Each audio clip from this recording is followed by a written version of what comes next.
So what we're doing here is basically, once you remove the top screws, basically at the very end, continuing from the other videos, I removed my carburetor from my bike, bolted it onto this unit.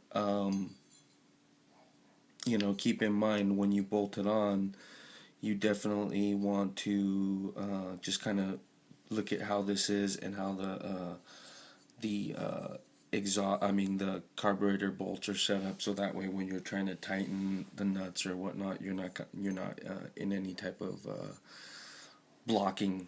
Okay, so we'll put this to the side.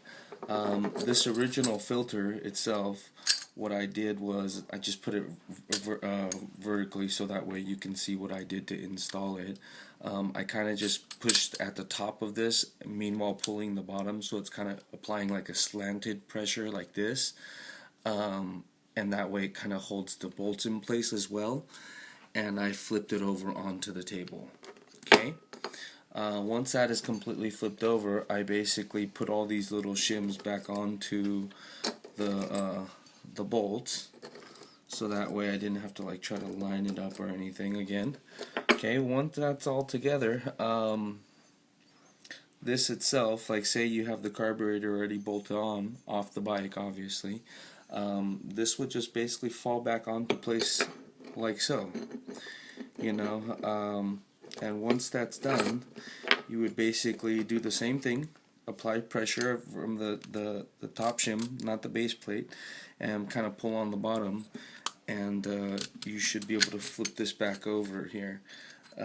Keep in mind, make sure all the shims are in place. It is a little difficult, or you can actually just take this and kind of set it on the carburetor like so, so it's facing vertically up, because we're going to transfer this thing around. By doing this, you would have to obviously move the little spacers back onto the base plate and the carburetor, which in the video it doesn't have the carburetor on it.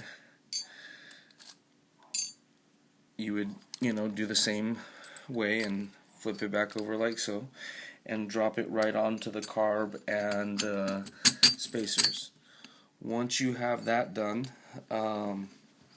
you would pretty much just be ready to rock. You would just take an Allen wrench and literally tighten them all down, and you would be good to go. Once that's done, bolt it back onto the bike, and bam, let her rip. Thank you for watching the video, and enjoy.